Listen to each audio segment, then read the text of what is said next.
So it's the day after VidCon, and I had a little sleep here at my Airbnb.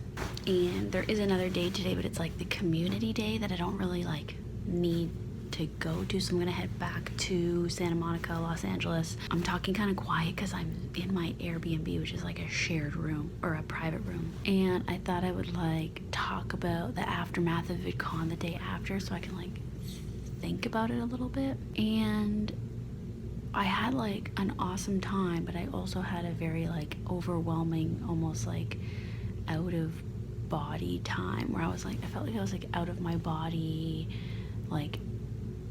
maybe too much in my head, because I've never really gone to I did go to Bufferfest, but it didn't feel, Bufferfest was inspiring, because in a very intimate setting I got to hear really big YouTubers speak. And in this case, I saw really big YouTubers speak in a really big setting where it was almost very disconnecting. The energy was very hyper and very crazy because they're all so excited and so in a different place. So I think it was weird to be surrounded by so many young people who, I don't know, that's just an energy I haven't been around in a long time, because that's something I did when I worked at Much Music. And I'm sure, there are obviously young people watching my channel and teenagers watching, like you guys, and also older people too who are more my age. But on a day-to-day, and most of the time I'm not with people. I'm by myself in my house doing this thing and connecting with people through a camera by sharing. And I feel I don't know, I feel like I like that better than when I go to the conference like this, and there's an industry component and a business component and a strategy component. And you're always talking about your growth and your strategy and kind of analyzing the YouTube business.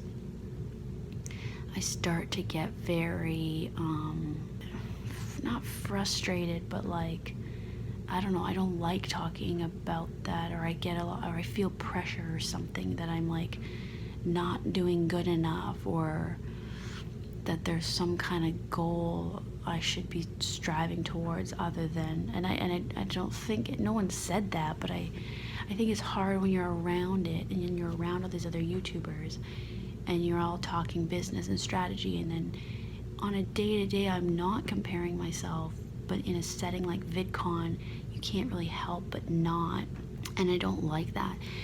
I feel if anything, going to VidCon almost took away my focus on what's actually important to me about doing this, as opposed to instilled what's important to me about doing this. You would think, oh, if you went to VidCon it would instill a sense of community, but I didn't really get that.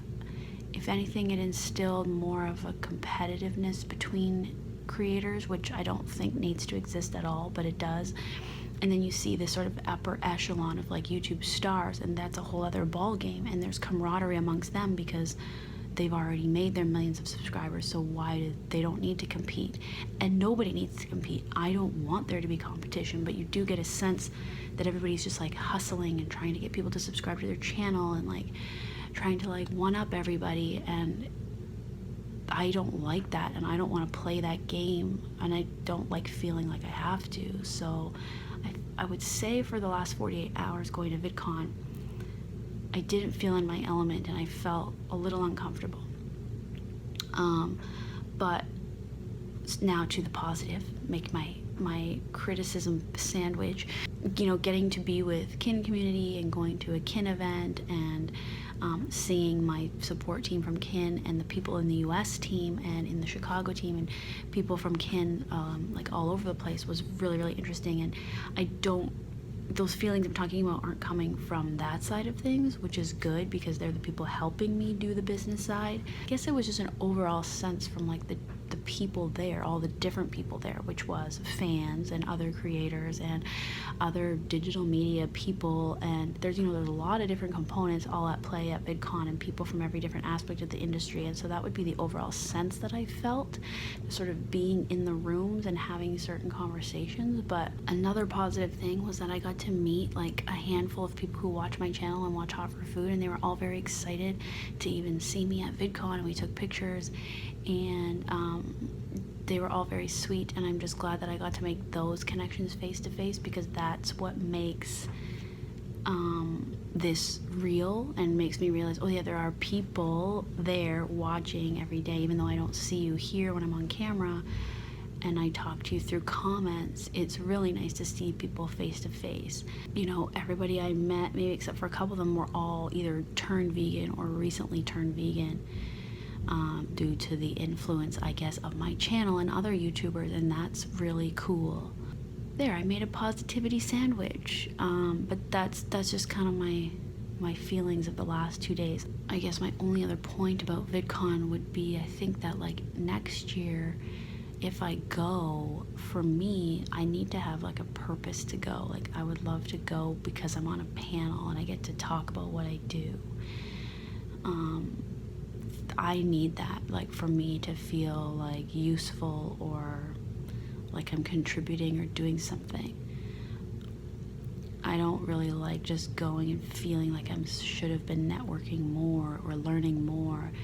I feel like I would get more out of being on a panel and being connected with fellow creators and people in the industry and actually getting to have those conversations on a bigger level. I guess that would be my goal for next year, is that I would be, big enough or more, interesting enough to be on a panel at VidCon. So those are my goals. And also, I don't think the goal really is, I think after seeing how there are these celebrities that have like millions of followers, that's amazing, and it's amazing how they've built that. And you never know what's gonna happen. But I don't think that that's the goal. The goal of doing YouTube shouldn't be to hit the levels of like Jenna Marbles and Casey Neistat and Hannah Hart and all these people. Because I think you can be comfortable and make a living and do important work through YouTube without having 10 million, 5 million, 8 million, 16 million subscribers. You can still make an impact with whatever your community is. So for me, my goal is never to, I'm not sitting here and doing this aspiring to hit any type of these numbers or hit this echelon of YouTube, because I think even still I'm making a living doing this, and it is growing steadily and consistently, but that's like not my focus. But I just feel like when you're at VidCon, it feels like everybody's focus is that, or like that should be the end goal for everybody, but it can't be. Like, not everybody can be Jenna Marbles, not everybody can be Casey Neistat, and you don't have to be, and you don't have to feel that pressure. But I don't know why I did or felt that at some point, like that was all that mattered, when it's not. Like, I know in myself that that's not what all that matters, but I don't know why I got the sense at VidCon, being around that, you do feel like that's all that matters. Anyways, the only other thing I wish YouTube would do is make it easier to find good content. It's very hard to find good content. You have to be told which channel to go to. Someone needs to tell you. Even still, there's a lot of content we don't have access to here in Canada, which is weird. Like, it should just be the same all around the world. But last night somebody left a comment about a guy, I don't know how to pronounce his username, Niga Higa or something. He's an Asian dude who's really funny and really cute, and he has, I don't know, he has some crazy amount of subscribers, and I've never heard of him, and I would never see his content because I don't watch content that's like that doesn't have the same algorithm, like comedy or whatever. So I'd never find him unless somebody told me. But like, that should be like, it should be like, and I talked about this with Cassie Kennedy, who I didn't get on video, but we took a picture and we talked last night, and she said this, and she's very smart and she's right, is it should be more like Netflix, where you go onto the main page and it's like, I guess they have that with promoted content, but I don't, when I log in, all I see is all this junk of stuff being recommended to me as stuff I don't even want to watch. It should be like promoting these people like really good quality content, like the way you would see Netflix with like a little profile or something, or I don't know. Anyway, I'm not taking credit for that idea because Cassie put it in my head last night, and thank you to her.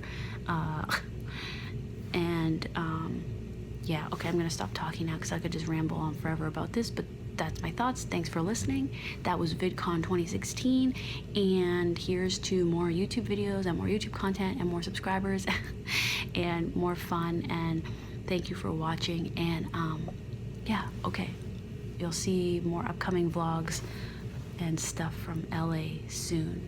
Bye.